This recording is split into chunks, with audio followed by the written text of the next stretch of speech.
وہ بھی زیر تعمیر ہے، کنسٹرکشن ورک جاری ہے. جبکہ اس کے ساتھ ساتھ اگر ہم بات کریں سرگودا روڈ کی تو واسا کا کنسٹرکشن ورک جاری ہے. اسی طرح جھنگ روڈ اور سمندری روڈ روشن والا جھال کے بعد جو ہے کنسٹرکشن ورک جاری ہے، جس کے باعث شہریوں کو جو ہے اب تقریباً وہاں سے گزرنے والے شہریوں کو اس چیز کی یہ چیز ان کے معمول میں شامل ہو چکی ہے کہ وہاں سے گزرتے ہوئے انتہائی تحمل اور صبر کے ساتھ گزرنا ہے، چونکہ دو طرفہ ٹریفک جو ہے وہ سنگل روڈ سے گزاری جا رہی ہے. اس کے علاوہ اگر شیخ پورہ روڈ کی بات کر لی جائے تو خاصی مشکل صورتحال ہے، خاص کر نشاط آباد پل کو جیسے ہی آپ کراس کرتے ہیں گٹوالا کی طرف تو صورتحال جو ہے وہ خاصی گمبھیر ہو جاتی ہے. ٹریفک جام جو ہے وہ ہر آدھے گھنٹے بعد 10 منٹ کے لیے ٹریفک جام دکھائی دیتا ہے، کیونکہ جب بھی کوئی بڑی بس ٹرن لیتی ہے تو اس کے بعد شہریوں کے لیے خاصی مشکلات پیدا ہو جاتی ہیں. لیکن نشاط آباد پل وہ واحد مقام ہے جہاں پہ یہ کہا جا سکتا ہے کہ ڈپٹی کمشنر کے دورے کے باوجود جو ہے تاحال نہ تو وہاں پہ کسی قسم کی مرمتی کام مکمل ہو چکا ہے اور نہ ہی شہریوں کے لیے کوئی آسانیاں پیدا کی جا سکتی ہیں. بالکل. اور وکاس یہ بھی بتائیں کہ اسپیشلی اگر ہم بات کریں کینال روڈ کے حوالے سے اسکول کی جب چھٹی ہوتی ہے اس وقت بہت ہی ٹریفک نظر آتی ہے اور یوزلی وہاں پر کوئی بھی پولیس وارڈن موجود نہیں ہوتا ہے. اس حوالے سے کیا کوئی چیزیں کی جائیں گی، کوئی اقدامات کیے جائیں گے انتظامیہ کی طرف سے؟ اس حوالے سے فاطمہ یہ کہا جا سکتا ہے کہ انتظامیہ کی جانب سے انتظامات کی کوشش تو بھرپور کی جاتی ہے، لیکن پھر صورتحال وہی ہے کہ پورے شہر سے مختلف علاقوں سے بچے جو ہے وہ کینال روڈ پر موجود بڑے اسکولز میں پڑھنے کے لیے آتے ہیں، جس کے باعث خاص طور پہ جب چھٹی کا وقت ہوتا ہے جیسا آپ نے بھی ذکر کیا تو بچوں کے والدین بڑی بڑی گاڑیوں میں اور سینکڑوں گاڑیاں جو ہیں وہ ایک ہی وقت میں بچوں کو لینے جب پہنچتی ہیں کینال روڈ پہ تو ٹریفک کے لیے خاصا مشکل ہو جاتا ہے اور اس کے بعد ٹریفک جام جو ہے وہ بھی معمول کا حصہ ہوتا ہے. اور اگر ٹریفک وارڈن کی ڈیوٹی کی بات کر لی جائے تو بیسیکلی کینال روڈ جو ہے ہمارا ٹریفک سیکٹر عبداللہ پور کے زیر اثر آتا ہے، تو عبداللہ پور ٹریفک سیکٹر جو ہے اس کے پاس ایک تو بہت زیادہ رقبہ موجود ہے، گھاٹوالا پارک سے لے کے جھال چوک تک چند ایک وارڈن ہے جن کو تمام تر روڈ جو ہے وہ کلیئر کرنا ہوتا ہے. اس ٹریفک جو ہے کافی مشکلات کا شکار رہتی ہے. سی ٹی او فیصل آباد تنویر احمد ملک سے ہماری اس حوالے سے گفتگو ہوئی تھی، جن کا یہ کہنا تھا کہ جلد ہی جو ہے کینال روڈ پر نفری کی تعداد جو ہے اس میں اضافہ کیا جائے گا.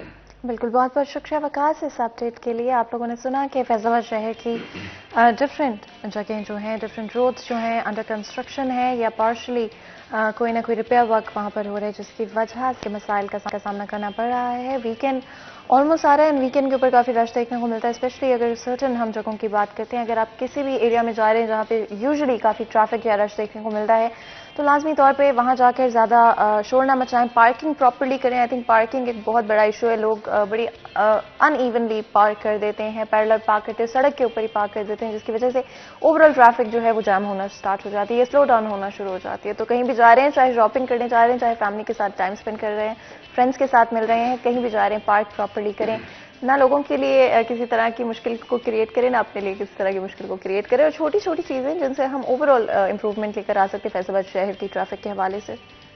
آگے بڑھتے ہیں، آپ کو پتہ ہے کہ ہم ڈفرینٹ طرح کے ایسپیکٹ سے اور چیزوں سے آپ کو اپڈیٹ رکھنا چاہتے ہیں، اسپیشلی فیصل آباد شہر کو لے کر. 9 فروری 2022 کو عمران خان ہمارے پرائم منسٹر نے وزٹ کیا فیصل آباد شہر کا، جہاں پہ صحت کارڈ لانچ کیا گیا. ایک نیا انیشیٹو ہے اور ایون دو پاکستان کے دوسرے میجر سٹیز کے اندر آلریڈی یہ ہیلتھ کارڈ لانچ ہو چکا ہے، لیکن ابھی بھی آہستہ آہستہ باقی ڈسٹرکٹس کے اندر اس کو لانچ کیا جا رہا ہے. فیصل آباد ڈسٹرکٹ کے اندر 9 فروری کے بعد سے اب یہ آفیشلی لانچ ہو چکا ہے، جس کے بعد آپ کو پتہ ہے تھوڑا سا آئیڈیا دینے کے لیے 10 لاکھ روپیز پر فیملی الاٹ کیا گیا ہے ڈفرینٹ ہیلتھ ایشوز کو کور کرنے کے لیے. اور پرائم منسٹر کے دورے کی بات کریں تو اس میں آئی تھنک کافی ساری ایسپیکٹس تھے، کافی ساری چیزوں کے بارے میں بات کی کہ اسی والے سے بات کریں گے. ہمارے ساتھ بہت ہی خاص مہمان موجود ہیں.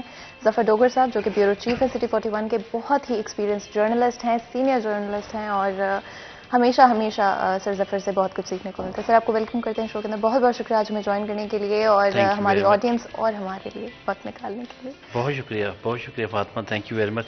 اور بہت ہی ہارڈ ٹاپک جو ہے اس پہ آپ بات کرنا چاہ رہی ہیں میرا خیال آج. بالکل سر، اور بہت ہی امپورٹنٹ ایسپیکٹ ہے کہ پرائم منسٹر عمران خان فیصل آباد شہر ہے. سب سے پہلے تو سر آپ کا صحت کارڈ کے حوالے سے بات کریں، اس کی آفیشلی لانچ فیصل آباد شہر میں ہو چکی ہے. کیا ایکسپیکٹیشنز ہونی چاہیے فیصل آباد کے شہریوں کی؟ دیکھیے فاطمہ، تنقید تو ہم کرتے رہتے ہیں، لیکن سچی بات یہ ہے کہ یہ ہیلتھ کارڈ جو ہے اگر گورنمنٹ اسی طرح جو اس کے ارادے ہیں یا جس طرح سے وہ اظہار کر رہے ہیں کہ ہم ایسا کرنے جا رہے ہیں، اگر 100% نہیں تو 50% بھی اس پر عمل درآمد ہو گیا تو وہ بہت بڑی بات ہے. یہ دنیا کے کسی ملک میں ایسا نہیں ہے کہ آپ کو 10 لاکھ روپے تک کی ہیلتھ کوریج ہر شخص کو حاصل ہو، ہر فیملی کو حاصل ہو، یہ کہیں بھی نہیں ہے دنیا میں۔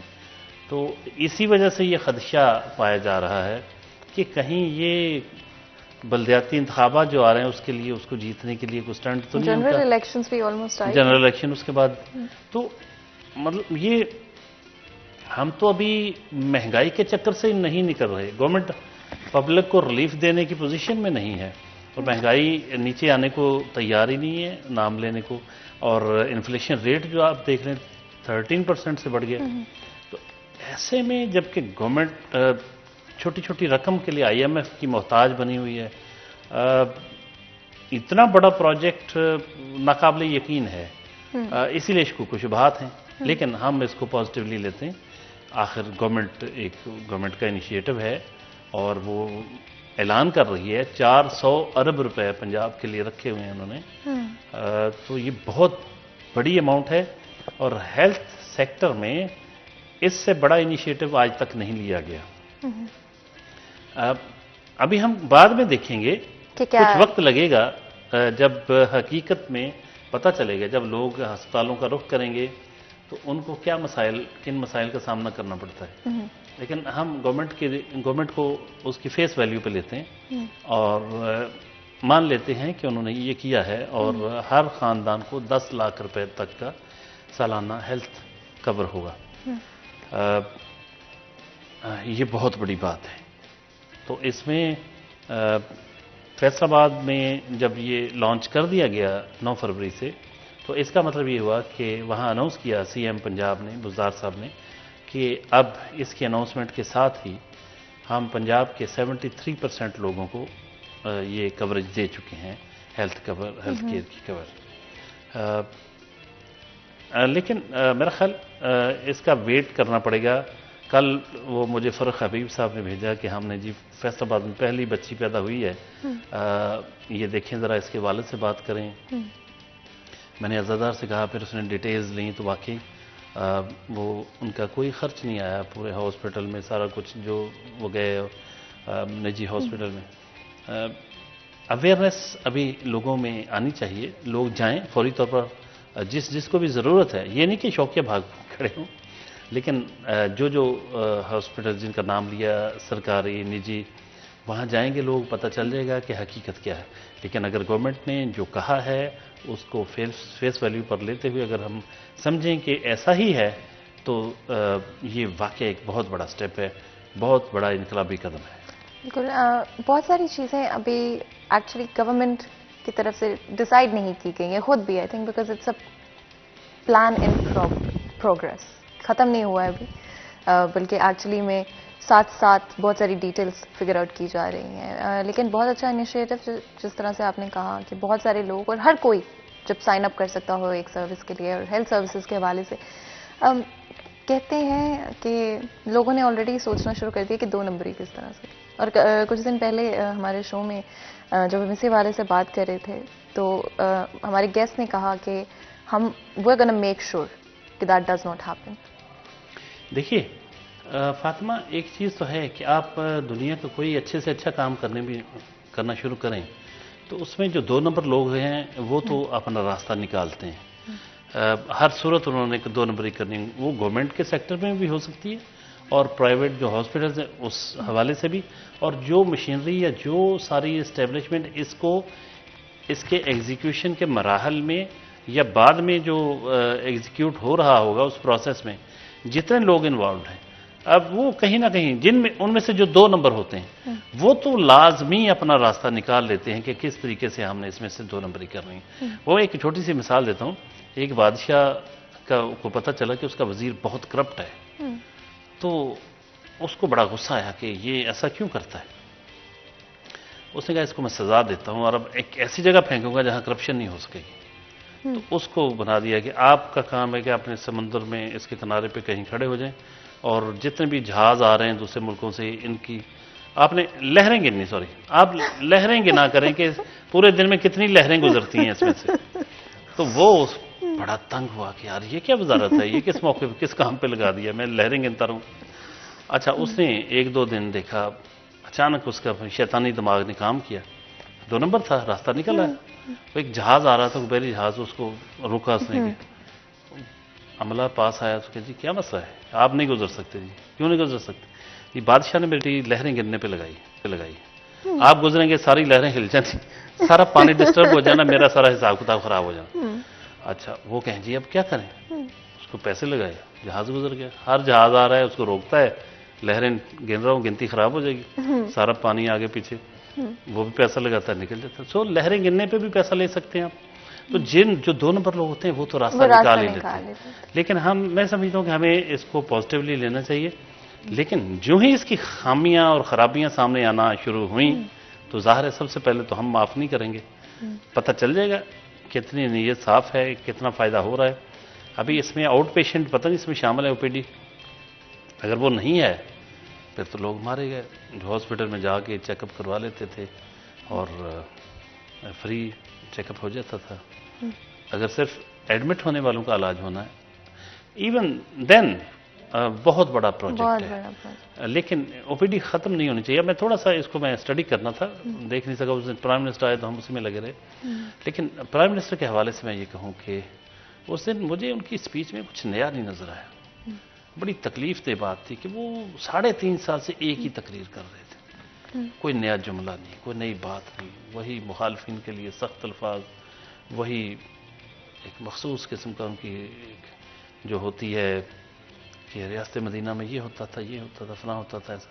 بھئی ہمارے ملک میں تو اس کے الٹ ہو رہا ہے، اس کو ٹھیک کس نے کرنا ہے؟ ہم تو کہتے ہیں ہمارے محترم پرائم منسٹر صاحب ہم آپ کی ساری باتوں کو مانتے ہیں، یہ جو آپ بات کرتے ہیں ایک بھی بات سے ہم اختلاف نہیں کرتے، آپ 100% درست فرما رہے ہیں۔ ہم یہ کہہ رہے ہیں کہ ہم محترمہ جو خاتون اول صاحبہ ہیں بیسیکلی ہم ان کے ساتھ ہیں، وہ یہ کہتی ہیں کہ پرائم منسٹر صاحب یو آر پرائم منسٹر، آپ پڑھتے کیوں، آپ نے کرنا ہے کچھ۔ انہوں نے کہا تھا نا ایک بار کہ میں بڑا غصہ آتا ہے، دیکھتا ہوں اتنا ظلم ہو رہا ہے، ٹی وی دیکھتا ہوں فلاں فلاں فلاں، تو کہتی کہ آپ پرائم منسٹر ہیں، یہ خود انہوں نے کہا۔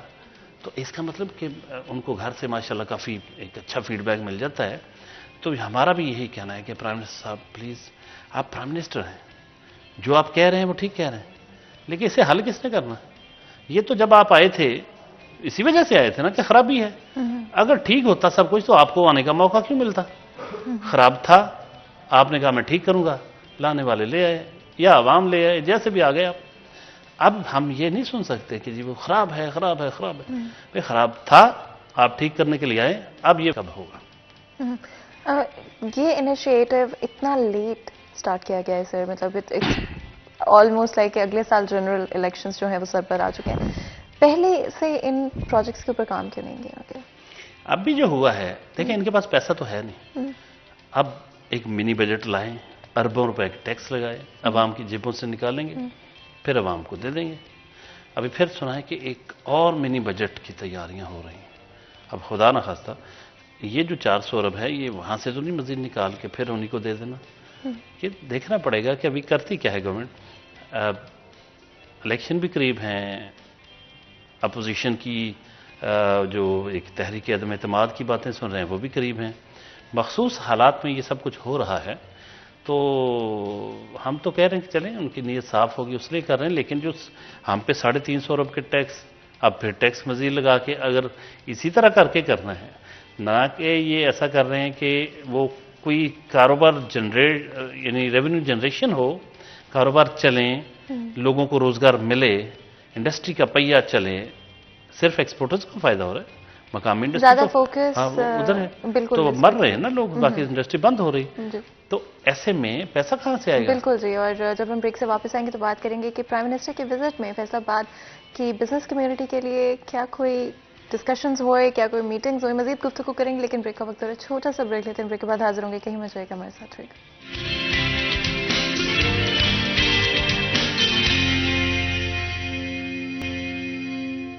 ویلکم بیک، سیریا 10 میں ایک دفعہ پھر آپ کو خوش آمدید کہتے ہیں۔ بریک میں جانے سے پہلے آج اسپیسیفکلی بات کر رہے ہیں ہیلتھ کارڈ کے حوالے سے، جو کہ فیصل آباد شہر میں 9 فروری کو لانچ ہوا ہے۔ پرائم منسٹر عمران خان نے فیصل آباد کا دورہ بھی کیا جس میں آف کورس صحت کارڈ کو لانچ کیا گیا. اور سب سے امپورٹنٹ سوال یہاں پہ ہے کہ پرائم منسٹر کے وزٹ کے ساتھ بہت ساری ایکسپیکٹیشنز جڑی ہوئی تھیں. اینڈ یہاں پر ایک کوشچن جو ہم سب کے مائنڈ میں ہے کہ کیا بزنس کمیونٹی کے لیے، انڈسٹری کے لیے کوئی اسپیسیفک میٹنگز کی گئی، کوئی بات چیت کی گئی؟ اور ظفر ڈوگر صاحب ہمارے ساتھ موجود ہیں. سر، کیا کوئی اس طرح کی میٹنگز یا بزنس کمیونٹی کے جو مسائل ہیں ان کے لیے کوئی بھی بات چیت ہوئی؟ جی، پرائم منسٹر نے میں وہاں موجود تھا جب جو جلسہ تھا، جلسہ کہہ لیں یا وہ جو تقریب تھی، جی. اس کے بعد پرائم منسٹر کنونشن سینٹر میں انہوں نے 2 ملاقاتیں کی. ایک تو گجرانوالہ اور منڈی بہاؤدین کے سیاستدانوں سے، وہ بلدیاتی انتخابات کی تیاری کرنے کے لیے انہیں کہا گیا، کیونکہ کہا جا رہا ہے کہ فرسٹ فیز کے بلدیاتی انتخابات جو ہیں گجرانوالہ ڈب سے شروع ہوں گے. صحیح. اور اس کے علاوہ دوسری جو میٹنگ تھی وہ فیصل آباد کے chamber of commerce and industry کے نمائندہ وفد کی میٹنگ تھی. باقی تو جو ان کے معاملات ہوتے ہیں اس میں ان کے جو مطالبات ہوتے ہیں ان پہ پرائم منسٹر فوری طور پہ تو کوئی ڈیسائیڈ نہیں کرتے، کیونکہ اس طرح کی چھوٹی چھوٹی میٹنگ میں یہ نہیں ہوتا. وہ بیسیکلی وہ جو ایک مرحلہ وار میٹنگ ہوتی ہیں وزارت کامرس کے ساتھ، ایف بی آر کے اگر اس سے ریلیٹڈ ہے ان کے ساتھ جو چیزیں، پھر جا کے وزارت اپروو کرتی، پھر کیبنٹ میں جاتی. یہ ایک کرٹسی میٹنگ ہوتی بیسیکلی، جہاں پرائم منسٹر جاتے ہیں وہاں لائرز بھی مل سکتے ہیں، صنعت کاروں کی ملاقاتیں کروا دی جاتی ہیں، مقامی سیاستدانوں کی نہیں ہوئی کیونکہ ان کی چند دن پہلے لاہور میں ہو چکی تھی.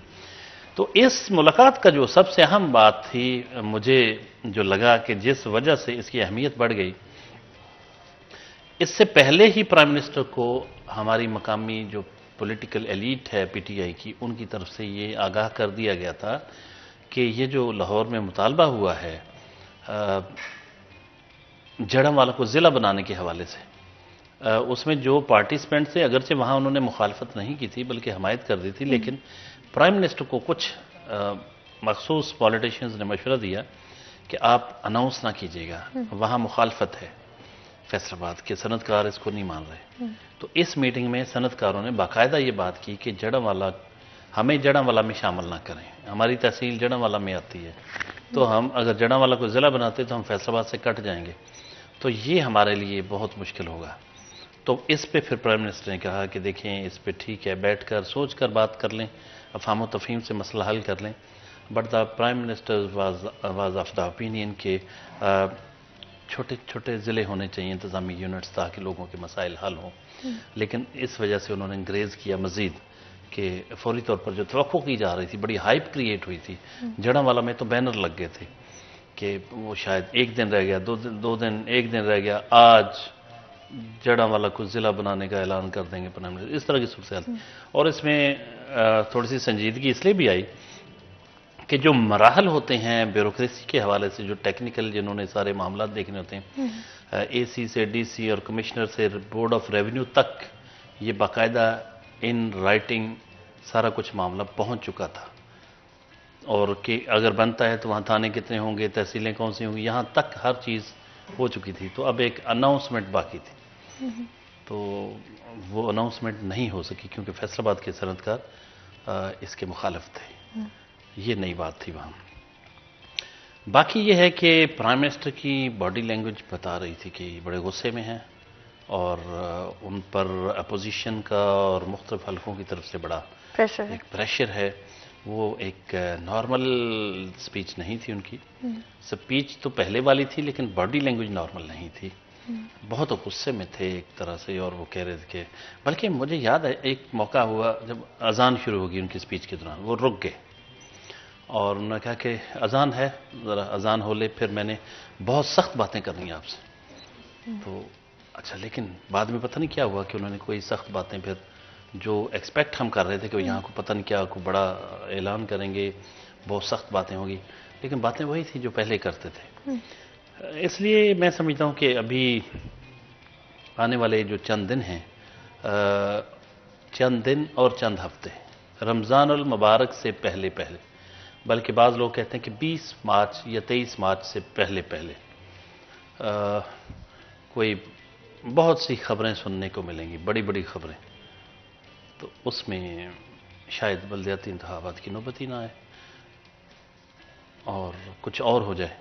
ابھی ہم اسپیکولیٹ نہیں کر سکتے کہ کیا ہو سکتا ہے، کیونکہ وہ ظاہر اپوزیشن لگی ہوئی ہے، کچھ اور ہلکے لگے ہوں گے، اور پرائم منسٹر بھی خاموشی سے تو نہیں بیٹھیں گے. پرائم منسٹر آپ کو پتہ بڑے اگریسو ہیں اور فرنٹ پہ کھیلنے والے ہیں، وہ خاموش بیٹھنے والے نہیں. لیکن جو صورتحال جا رہی ہے وہ ان کے کنٹرول سے یوں لگتا ہے نکلتی جا رہی ہے. وہ اپنا آخری وہ ترپ کا پتہ جو ہے کہا جا رہا ہے کہ مارچ میں پھینک سکتے ہیں، تو مارچ کو بہت زیادہ اہمیت دی جا رہی ہے. اور کیونکہ میں یہاں کئی چیزیں ابھی سینسر کر رہا ہوں، لیکن بس یہ سمجھ لیں کہ یہ رمضان المبارک میرا حال اپریل کے بالکل سٹارٹ سے شروع ہو رہا ہے، تو مارچ بلکہ 20، 22، 23 مارچ سے پہلے جو کچھ بھی ہے وہ کہہ رہے ہیں کہ لوگ بہت کچھ ہونے والا ہے اور اپوزیشن کے ہاتھوں ہونے والا ہے. بیک پہ کون ہے، کہاں ہے، اس کی ڈوریاں کہاں سے ہل رہی ہیں، اور یہ سارا کچھ ہو سکے گا، میٹیریلائز ہو سکے گا، ایگزیکیوشن وہ ان لوگوں کی خواہشات کے مطابق ہو سکیں گی یا نہیں، اس پہ ہم کوئی حتمی رائے نہیں دے رہے. لیکن ہو رہا ہے بہت کچھ. اسی طرح پرائم منسٹر کے اینڈ سے بھی بہت کچھ ہونے جا رہا ہے. بالکل. اگر ہم اپوزیشن کی بات کریں تو نون لیگ، مسلم لیگ نون بیسیکلی سب سے زیادہ آگے ہمیں نظر آتی ہے. اگر ہم کرٹیسزم کی بات کریں اس میں بھی، اور اگر فیصل آباد کے شہریوں کی لائلٹیز کی بھی بات کریں تو آئی تھنک یا تو شفٹ ہوتی رہتی ہیں پی ٹی آئی کے ساتھ یا تو مسلم لیگ نون کے ساتھ. کیا آپ کے اوپینین میں نواز شریف کا پاکستان میں نہ موجود ہونا پارٹی کی اوور آل جو گرپ ہے، لوگوں کے ساتھ جو کنیکشن ہے، اس پہ اس کا کوئی امپیکٹ ہو رہا ہے؟ انٹرسٹنگلی فرسٹ ٹائم مسلم لیگ محفوظ رہی ہے، ورنہ ہمیشہ جب اس کی حکومت ختم کی گئی تو اس کے کچھ نہ کچھ ٹکڑے ہوئے. جب بھی ہوا ان میں سے کچھ لوگ نکلے بڑی تعداد میں، یا باقاعدہ کوئی اور ساتھ مسلم لیگ کاف بن گئی، کبھی کوئی بن گئی، مسلم لیگ جنیجو بن گئی، یا فدا گروپ بن گئی. یہ ہوتا رہا. جب بھی اس کی حکومت ختم ہوتی رہی تو آگے یہ گروپس بنتے رہے. یہ میں بڑے طویل عرصے سے دیکھ رہا ہوں. اس بار مسلم لیگ کو سب سے بڑا، نون کو سب سے بڑا جو ایج ہے وہ نواز شریف کے بیرون ملک ہونے کے باوجود مسلم لیگ نون محفوظ ہے. یہ ان کا بہرحال کریڈٹ ہے، اور اس کا کچھ کریڈٹ جو ہے میرا خیال حکومت کو بھی جاتا ہے. حکومت کو بھی جاتا ہے، کیونکہ حکومت کی جو بہت ساری پالیسیاں ہیں اس کے جو ہے عوام تک جس طرح ثمرات پہنچے ہیں وہ بڑے بھیانک ہیں. لوگوں کی قوت خرید بالکل پست ہو چکی ہے، بہت شدید مہنگائی ہے، انفلیشن بہت ہائی ہے. پی ٹی آئی کے لوگ مانتے ہیں، لیکن وہ کہتے کیا کریں، اب یہ انٹرنیشنل فنامنا، اس پہ ہم پچھلی دفعہ بات کر چکے ہیں. بھائی اتنا اگر آپ سے کنٹرول نہیں ہو رہی اور کوئی آپ کو سوچ نہیں رہی کہ اس کو کیسے کنٹرول کریں، تو پھر آپ کا فیلئر ہے. تو یہی وہ چیز تھی جس کا بینیفٹ جو ہے وہ، یعنی جو حکومت سے مایوسی، فرسٹریشن، بے روزگاری، لا قانونیت، مہنگائی، جاب لیسنس جو آئی، اتنی پڑھے لکھے لوگ رول رہے، اور جو باقی معاملات ہیں کرپشن کے، وہ پہلے سے بھی اس کی پرسیپشن بڑھ گئی جتنے بھی سروے آئے. تو پھر آپ کے پلے کیا رہ جاتا ہے؟ پھر تو سارا فائدہ اپوزیشن کو ہوگا. یہ وہ پوائنٹ تھا جو میں نے کہا کہ اس کا کریڈٹ حکومت کو بھی جاتا ہے کہ اس کی مایوس ترین کارکردگی جو ہے اس نے بھی نون لیگ کو متحد رکھا ہوا ہے. کہ لوگ کہتے ہیں کہ ادھر کیا جانا، یہ تو خود اتنے مایوس ہیں اور اتنا لوگ ان سے مایوس ہیں، تو کسی نے کیوں ان کا ساتھ دینا ہے، یا الگ ہو کے کیا کرنا ہے. ہم اپنی پارٹی میں تو محفوظ ہیں نا، ساتھ جڑے ہوئے. اس لیے نواز شریف نے سنا ہے کہ اس بار کہا ہے، پی ڈی ایم کا جو لاسٹ اجلاس ہوا اس نے کہا کہ میں نے فیصلہ کیا ہے کہ کچھ بھی ہو اس بار میں لوٹوں کو نہیں لوں گا. ارے کیا بات ہے. اور آئی تھنک لائلٹیز ویسے پالیٹکس میں اسپیشلی شفٹ ہوتی رہتی ہیں، اور اس پہ یہ شاید پالیٹکس کا ایک ایسپیکٹ ہے جو کہ ہمیشہ سے ایگزسٹ کرتا ہے. مزید بھی گفتگو کریں گے، لیکن اس سے پہلے بریک لیں گے. بریک کے بعد حاضر ہوتے ہیں. کہیں میں جائے گا، ہمارے ساتھ رہے گا.